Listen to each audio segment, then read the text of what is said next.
할렐루야. 요한복음 4장 23절 24절 말씀을 읽도록 합니다. 요한복음 4장 23절 24절 말씀 목소리로 교독하도록 하겠습니다. 4장 23절 24절 말씀입니다. 한 목소리로 합독해서 읽도록 하겠습니다. 시작. 본때기 예배하는 자들은 영과 진리로 예배할 때가 오나니 곧 이때라. 아버지께서는 자기에게 이렇게 예배하는 자들을 찾으시니라. 하나님은 영이시니 예배하는 자가 영과 진리로 예배할지니라. 아멘. 우리 옆에 있는 사람과 인사하겠습니다. 사랑합니다. 축복합니다. 은혜 받으세요. 할렐루야. 이번 주는 예배에 관한 말씀을 이어서 오늘까지 말씀을 나누려고 합니다. 오늘 말씀이 주목해야 할 구절은 하나님께서 예배하는 자를 찾으신다, 이렇게 말씀해 주고 있어요. 아버지께서는 이렇게 자기에게 예배하는 자를 찾으신다, 이렇게 말씀해 주셨는데 예수님이 하신 말씀입니다. 예수님이 예배하는 자를 찾는 하나님의 모습, 예배하는 자를 찾으신다 하는 하나님의 모습을 한번 이렇게 생각을 해보시기 바랍니다. 여러분은 하나님이 찾으시는 예배자입니까? 그렇다면 이 질문에 대답을 하려면 여러분, 하나님께서 찾으시는 참된 예배자는 어떤 자격을 가지고 있어야 될까 하는 거예요. 어떤 자격을 가지고 있어야 될까? 하나님께서 찾으시는 예배자의 기준을 예수님은 두 가지 기준을 말씀을 했습니다. 23절 보니까 따라서 합시다. 하나님은 영이시니 예배하는 자가 영과 진리로 예배할지니라. 오늘 첫째 기준에 대해서 말씀을 나누려고 하는데, 영으로 예배하는 거, 두 번째는 진리로 예배하는 거, 두 가지입니다. 예수님이 하나님이 찾으시는 참된 예배자의 기준은 영으로 예배하는 거, 진리로 예배하는 것이에요. 영으로 예배한다는 말은 우리의 영이 성령의 이끄심을 따라서 예배를 드린다. Let by the Spirit to worship the Father, 이런 말이거든요. 그러니까 성령이 뭐요? 이끄신다 하는 거예요. 한마디로 말하면 예배는 장소나 형식의 문제가 아니라 가장 중요한 게 뭐냐면 하나님을 만나는 거예요. Worship the Father, 아버지를 만나는 거예요. 그러니까 우리가 예배를 형식적으로 드려지는 것을 늘 이렇게 조심해야 합니다. 그래서 우리가 예배하는 게 참 중요합니다. 형식적인 예배와 영적인 예배의 차이를 어떻게 할 수 있을까? 이렇게 생각해 보면 되겠어요. 아버지 추도 예배와 생신잔치의 차이를 좀 이렇게 구분하면 딱 좋겠어요. 아버지 추도 예배할 때 춤추면서 기쁨으로 아주 마음을 감사함으로 하진 않죠? 뭔가? 뭐예요? 약간 좀 우중충하죠? 생신잔치 예배할 때는 어때요? 때때옷을 입고 아주 마음이 어때요? 기쁨으로 축하하는 마음으로, 감사한 마음으로 하죠? 그런 차이를 한번 생각해 보세요. 추도식 때는 주인공이 누구예요? 아버지예요. 그 분위기가 엄숙하고 가라앉아 있습니다. 그러나 생신잔치 때는 아버지가 주인공은 주인공이에요. 그런데 웃음소리가 나오고 노랫소리가 나오고 감사가 나옵니다. 여러분, 예배는 저는 생각할 때 물론 이제 뭐 예배의 분위기가 뭐 꼭 막 떠든다고 좋은 건 아니지만은 그런 중심에는 추도식 분위기보다는 생신잔치 분위기가 훨씬 어때요? 좋죠?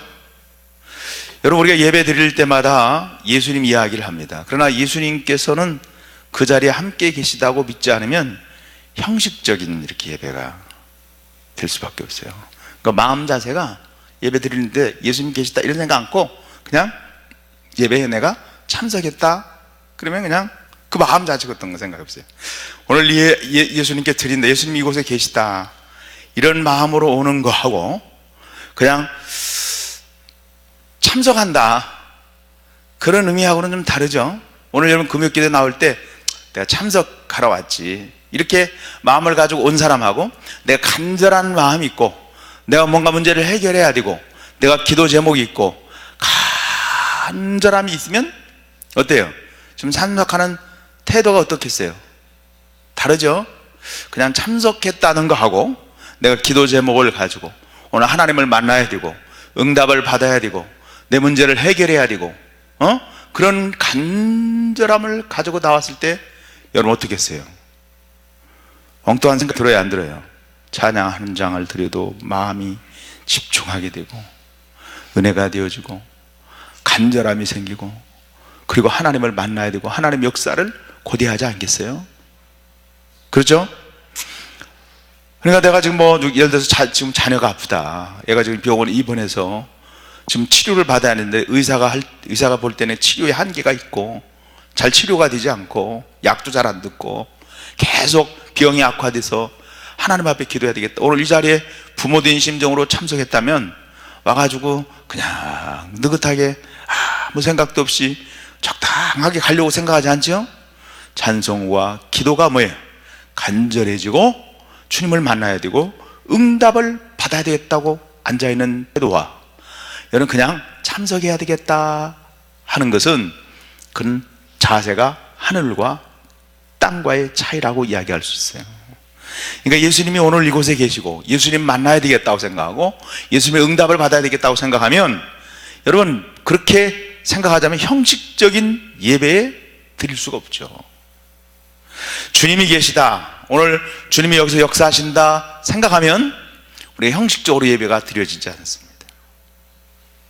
어느 교회 누가 그러더라고요. 부흥회를 갔는데 목사님께서 설교는 가능한 짧게 해주십시오 그랬다고 그래요. 우리 교회는 주일 예배 시간이 1시간 넘으면 뚜벅뚜벅 나가시는 장님이 계십니다. 나는 그렇게 나가다가 다리가 더 이상 말을 못하겠지만 하여간 안 넘어지나 모르겠어요. 그러니까 주님 앞에서라면 이렇게 되겠어요, 안 되겠어요? 아이고, 내가 1시간 지금 예수님 이거 지금 현대 시대에 지금 1시간 넘었는데 그리고 뚜벅뚜벅 나갈 수 없잖아요. 1시간 땡 하고 일어날 수 없잖아요. 칼 루이스라는 종교 철학자가 이런 얘기를 했습니다. 춤추는 사람이 스텝을 밟으면서 박자를 마음속으로 헤아린다면 그 사람을 춤을 추는 사람이 아니고 지금은 춤을 배우고 있는 사람이다, 이렇게 이야기를 했어요. 춤을 즐기는 사람은 속으로 박자 세야 돼요. 신바람 나서 막 기분이 저자가 치는데 하나 둘 셋 넷 다 박자, 6박자, 4박자 이러면 춤 안 추죠? 그죠? 거기에 취해가지고 막 출 거 아니에요. 우리가 이렇게 제가 예를 그렇게 됐지만 예배도 마찬가지예요. 예배도 여러분이 시간을 재고 있는 사람, 예배 끝나고 다른 데 좀 빨리 가야 된다고 생각하는 사람, 그는 관람하는 사람이지 예배를 드리는 사람은 결코 아닙니다. 영적인 예배는 누구를 만나는 거예요? 하나님과의 만남입니다. 하나님을 만나면 행복해집니다. 하나님이 그런 분이에요. 하나님을 만나면 회개하게 됩니다. 하나님을 만나면 사랑하게 됩니다. 하나님을 만나면 세상 이길 힘을, 권세를 얻게 됩니다. 하나님을 만나는 눈이 뜨인 사람은 모든 예배가 성령이 충만한 예배가 됩니다. 여러분도 이런 예배 때 이런 은혜를 받을 수 있기를 축복합니다. 만약 그렇지 못하다면 내 신앙생활을 근본적인 데서부터 점검해야 돼요. 내 신앙이 뭐 잘못됐다. 예배는 신앙생활의 기본입니다. 기본입니다. 예배 형식을 또 무시하면 안 되겠죠. 그러나 너무 형식에 안주해서 하나님을 만나지도 못하면서 예배를 드렸다는 시간을 참석했다는 식으로 자꾸 넘어가면 안 된다는 거예요. 안 된다는 거예요. 어떤 분이 인도로 어떤 청년이 어학연수를 갔는데 이 자매가 주일에 인도 교회에 갔다가 느낀 소감을 자기가 이렇게 이야기하는데, 그 교회는 대부분 젊은이들로 구성된 한 30명 정도 모인 작은 교회예요.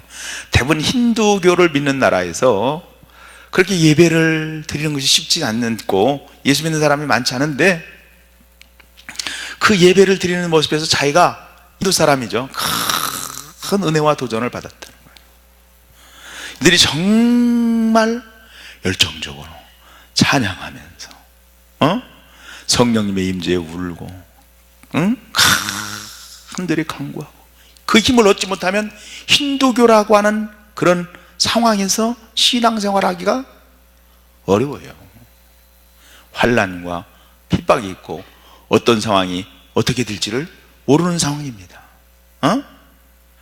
성경책도 너덜너덜하고 표지는 찢어지고 없는 걸 들고 나와서 기도하는데 얼마나 기도가 강력한지. 여러분, 기도는 정말 그 간절함, 이들의 모든 단어를 통해서 하나님을 찬양하고, 여러분, 주님의 이름을 높이고 주님의 위대하심과 주님의 영광을 노래하고 주님의 인재를 찬송하고 사모하고 초청하고, 그리고 오늘 이런 예배의 시간을 주신 그 주님께 감사하고, 그래서 그곳의 예배가 한 30여 명의 젊은 사람이 모였지만 얼마나 뜨거운지, 얼마나 하나님의 역사를 경험했는지를 몰랐다, 이것을 들었어요. 우리보다 더 못 살고 더 어렵고 더 힘든데도 예배는 온통 주님을 향한 찬양과 기쁨이 넘쳐서 성령 충만한 예배를 드렸다는 거예요. 그런 간절함이 있으니까 성령이 역사하고 은혜를 주시는 줄로 믿습니다. 오직 주님께만 집중하고 주님께 찬양하고 주님께 간절히 간구하고, 그래서 그 벅찬 주일 예배를 자기가 경험하고 왔다는 고백을 하고 있는 것을 들었습니다. 사랑하는 성도 여러분, 오늘 우리가 예배의 모습이 이런 모습이 돼야 돼요. 계시록 7장 9절부터 12절의 말씀 보니까, 이루에 내가 보니 각 나라와 족속과 백성과 방언에서 아무라도 능히 셀 수 없는 큰 무리가 흰 옷을 입고 손에 종려 가지를 들고 보좌 앞에 어린 양 앞에 서서 큰 소리로 외쳐가로되, 구원하심이 보좌에 앉으신 우리 하나님과 어린 양에게 있도다 하니, 모든 천사가 보좌와 장로들과 내 생물의 주위에 섰다가 보좌 앞에 엎드려 얼굴을 대고 하나님께 경배하고 가로되 아멘. 찬송과 영광과 지혜와 감사와 존귀와 능력과 힘이 우리 하나님께 세세토록 있을지로다 아멘 하더라. 이것이 바로 여러분 표현이 아주 강력한 표현을 씁니다. 엎드려 절한다. 이게 예배예요. 구약에서 예배 가운데 가장 많이 쓰는 단어가 뭐냐면 엎드려 절한다는 거예요. 엎드려, 점잖게 이렇게 드리는 게 아니에요. 엎드려서 절한다는 거예요. 여러분, 엎드려 절한다는 게 뭐예요? 아주 다 엎어져서 하나님 앞에 절한다는 거예요. 이런 예배가 영으로 간절함으로 하나님 앞에 드리는 예배인 줄로 믿습니다. 우리 예배를 드릴 때마다 믿음으로 하나님을 바라보기를 예수님의 이름으로 축원합니다. 예배를 드릴 때마다 주님을 바라보기를 간절히 축원합니다. 찬양을 드릴 때마다 주님을 바라보기를 간절히 축원합니다. 기도할 때마다 주님을 바라보기를 간절히 축원합니다. 이렇게 표현이 강한 예배, 정말 하나님 감사합니다. 하나님 사랑합니다. 하나님 찬양합니다. 하나님 영광을 드립니다. 나의 말로 내 심령으로 고백을 하고 내 몸으로서 표현하고, 표현하는데 우리가 좀 약하죠. 사람이 표현하기가 참 이렇게 살아봤는데, 예전에 그 하영조 목사님 목회자 세미나에서 그러더라고요. 오늘 이렇게 교인들이 찬송을 하는데 손을 드는데 7년 걸렸다고 하더라고요. 찬양하는데. 요즘 손 드는 게 자연스럽죠? 찬양할 때 손을 들기가 어렵고 일어나기는 더 어렵고. 왜? 사람을 의식해야 되니까, 체면을 생각해야 되니까. 그래서 주님 앞에 마음을 활짝 열고 찬송하고 찬양하고 구원받음에 감사하고. 여러분, 이런 피언, 이런 정말 주님을 향한 피언, 그런 피언이 우리 가운데 여러분 넘치기를 주님의 이름으로 간절히 축원합니다. 우리가 무슨 벚꽃 구경 간다든지, 이제 조금 있으면 벚꽃이 필 텐데, 여름에 바닷가를 간다든지 겨울에 무슨 스키장을 간다든지, 그럴 때 어떻게 해요? 너무 좋으면 좋아 이렇게 안 하죠, 그죠? 표현이 어떻게 돼요? 이야, 그냥 자기도 모르게 표현이 자연스럽게 감동의 소리가 그냥 저절로 쫙 나옵니다. 웃음을 띠면서 두 팔을 벌리면서 좋은 표현을 합니다.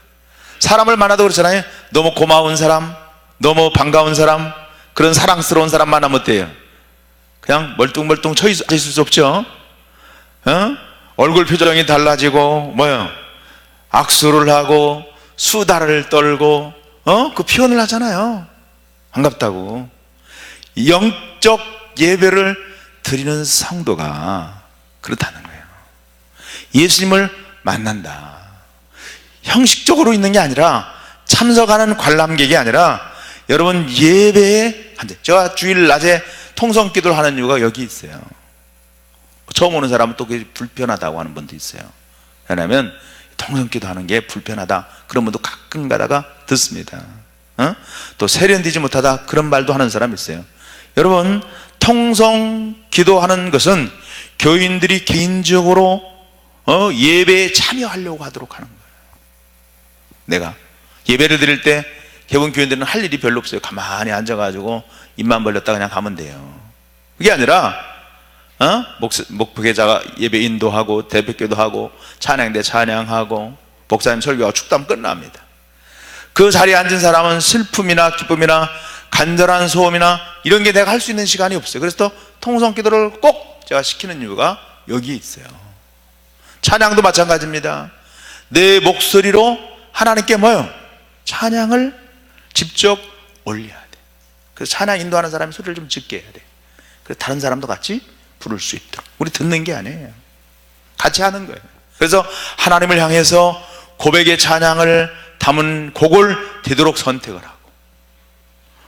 하고, 예배는 근본적으로 하나님께서 불러서 나오는 시간입니다. 어릴 때 동네에서 친구들과 놀다 보면은 날이 어두워졌는데 저녁 먹을 때가 되었는지 알지 못하고 정신없이 막 뛰어놉니다. 그러면 영락없이 엄마가 들어와서 뭐 먹으라 그래? 밥 먹으라 그러죠, 그죠? 밥 먹으라 그럽니다. 그럼 엄마 목소리를 듣게 돼요. 엄마들은 왜 아이를 불렀죠? 아이들이 스스로 알아서 밥 먹으러 들어오지 않기 때문에 부르는 거예요. 다 했는데 애가 백화에서 뛰느라고 정신없어요. 밥 먹어라, 밥 먹어라. 배고플 텐데 배고픈 줄도 모르고 정신없이 돌기 때문에 소리를 치어서 불러서 누구를 보낸다든지 보내서 오라고 합니다. 하나님께서 우리를 예배로 부르시는 이유는 우리가 자발적으로 예배하러 올 수 있는 그런 사람들이 아닙니다. 하나님께 예배하는 것은 우리의 존재 목적이고 우리의 세상을 살 힘을 얻는 시간인데, 그것도 모르고 정신없이 세상만 바라보고 살기 때문에 주님은 주일을 정하고 예배를 정해서 부르시는 거예요. 예배는 하나님 우리를 부르는 시간이에요. 이걸 잊지 마시기를 간절히 축원합니다. 예배는 몸으로 마음으로도 아니고 영으로 예배를 해야 돼요. 영으로. 어떤 사람이 내가 오늘 예배 드릴 기분이 아니다 이렇게 생각하는 사람이 있어요. 몸은 아프고 삶은 힘들고 피곤하고 마음은 괴로운데 예배도 신앙생활도 힘들다, 심지어는 귀찮기도 하다. 그러나 예배는 그런 기분이나 감정이나 그런 것으로 드리는 게 아닌 것을 알아야 돼요. 영으로 예배해야 돼요. 무슨 말이냐면 우리 영은 어떤 상태일까? 천국과 여러분 지옥이 갈라서는 자리에 천국 가는 길을 설 때 여러분 그 감격이 어떻겠어요? 천국과 지옥이 딱 있는데 오늘 천국 갈까 지옥 갈까? 오늘 대통령이 그런 심정이었을 거예요. 탄핵이 될까 아니면 기각이 될까? 여기에 기록이 있어가지고 얼마나 좀 하지 말겠어요. 결과가 어떻게 났는지 여러분 아시죠? 그거 섰을 때 탄핵 기각했을 때는 얼마나 낙심이 되겠어요. 자, 좋았겠어요. 근데 인용, 그러니까 얼마나 낙심이 됐겠어. 개인적으로 볼 때. 우리가 이거 천국 가지고는 그 정도가 아니에요. 여러분, 내가 천국을 가느냐, 지옥을 가느냐, 요 생각할 때, 내가 천국 가게 됐다. 예수님의 십자가 때문에, 예수님의 보혈 때문에, 그때 그 천국 가게 된 감사와 기쁨이 그 자리에서 찬양하고, 감사하고, 노래하지 않겠어요? 천국 갈 때요. 세상에서 천국 가는데 나 돈 없이 고생하는 생각 하게 하네요. 천국 지옥을 딱 갈라지는데 김 집사가 나를 상처 줬는데 그 생각 해야 안 해요? 내 자식 이놈의 자식이 대학 좋은 데 가라고 했더니 어디 지방대학 좋지도 않은 대학 들어가가지고 부모 속을 그렇게 썩이는 거 그거 생각 안 합니다. 천국 가는 것 때문에 돈 떼먹고 내 도망간 그놈 내가 지금도 내 눈에 흙이 들어가도 못 질 텐데 천국 들어가면서 그 사람 생각 그런 생각 할 수 없어요. 지금 우리 안에 영은 그렇습니다. 영은 마음이나 감정은 세상 일로 상했을지 몰라요. 힘이 들지 몰라요. 그러나 영은 환경과 관계하지 않고 언제나 우리 영은 주님께 나가기를 원하고 기도하기를 원하고 찬양하기를 원하고 감사하기를 원하는 줄로 믿습니다. 아멘. 영으로 예배하려고 힘을 쓰면 구원받은 자는 누구나 다 영으로 예배하는 것을 경험하게 되어 있어요. 경험하게 되어 있습니다. 사랑하는 성도 여러분, 오늘 늘 신두들겨 맞고 째찌게 맞고 그 어려움을 당하고 감옥에 갇힌 빌립보 감옥에 갇힌 바울과 실라가 정말 고통스럽죠. 그 지경 속에서도 밤새 찬양을 하고 기도를 해요. 그것은 그 마음에 임재했던 성령 하나님이 그 영으로 찬양하게 해서 그런 거예요. 기도하게 해서 그런 거예요. 여러분, 주님과 친밀한 여러분 동행하는 생활을 해야 합니다. 그래서 주님과 친밀하지 않은 사람은 평안한 예배당, 설교가 좀 듣기 좋은 설교, 찬양대 그런 걸 통해서만 은혜를 받기를 원해요. 그러나 주님과 친밀하게 동행하는 사람은 어떤 환경이 있을지라도 어떤 형편에 있을지라도 예배 때 뜨거운 은혜를 받게 돼요. 간절히 기도하게 되고 여러분 감사함으로 찬양하게 되어질 줄로 믿습니다. 아멘. 아브라함이 이삭을 바치러 모리아산에 올라갔던 것을 기억해 보세요. 아브라함이 독자 이삭을 바치는 예배를 드려야 합니다. 그러나 아브라함은 하나님은 죽은 자도 살리시는 하나님으로 믿었습니다. 그래서 그 제사를 드렸어요. 여호와 일에 하나님이 준비하신다는 은혜를 받았습니다. 같은 예배를 드려도 은혜가 다른 것은 그 하나님과 친밀함의 관계가 다르기 때문에 그래요. 이제부터는 예배 때마다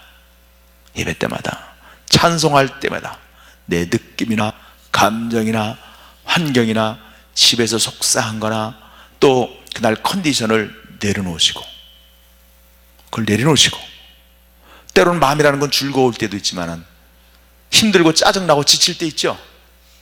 그죠? 마귀는 우리 기분을 나쁘게 하는데 명수입니다. 그래서 교회에서는 기분 나쁘게 할 때 마귀 역사예요. 우리 환경을 통해서 사람을 통해서. 그래서 교회는 가지가지 시험이 많아. 세상에도 없는 가지가지 시험이 하여간 무지하게 많아요. 그 마귀가 기분 상하게 만드는 거예요. 아주 기분을 아주 나쁘게 만듭니다. 기분 하루에도 12번 바뀝니다. 좋다가 나쁘다, 좋다가 나쁘다. 특히 여자는 더한 것 같아요. 나는 여자를 지금도 잘 알지 못해. 하나님이 신묘막측하게, 왜냐하면 잠들었을 때 만들어서 그런지 여자는 알다가도 모르고 그런 것 같아. 예측 불가능입니다. 특별히 혈액형 중에서 무슨 영은 그런 것 같아. 말하고 말 못하겠어요. 그러나 여러분, 영으로 예배하면요, 그 마음이 회복이 돼요. 영으로 예배하면 우리의 몸이 치유가 됩니다. 영으로 예배할 때 문제가 해결받습니다. 영으로 예배하면 반드시 하나님의 은혜와 여러분 능력이 임할 줄로 믿습니다. 회개가 터지고 감사가 터지고 사랑이 임하고 기쁨이 넘치고 질병이 고침받고 시험과 문제가 해결되어지고 여러분 문제가 해결될 줄로 믿습니다. 이 땅에서 천국을 경험할 줄로 믿습니다. 이것이 영으로 예배하는 이유예요. 사랑하는 성도 여러분, 오늘 여러분 예배마다 영으로서 예배함으로 주님을 만나고 주님의 임재를 경험하고 여러분 영혼이 잘된 같이 범사가 잘되고 강건한 축복이 여러분 삶 가운데 넘치기를 주님의 이름으로 간절히 축원합니다.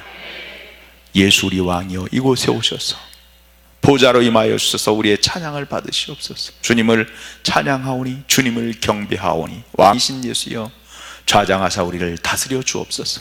이런 고백과 찬양이 예배 때마다 여러분 그 영으로서 예배를 드릴 수 있기를 주의 이름으로 축원합니다. 축원합니다. 그래서 예배를 할 때마다 꼭 예배를 드릴 때마다 여러분 꼭 영으로서 내 기분 환경 이게 아니라 영으로서 하나님 앞에 나아가서 하나님을 만나는 하나님을 경험하는 저와 여러분 되기를 주님의 이름으로 축복합니다. 할렐루야. 우리 성령 하나님 나를 만지소서. 우리 찬양 우리 간절히 찬양한 다음에 우리 기도하겠습니다.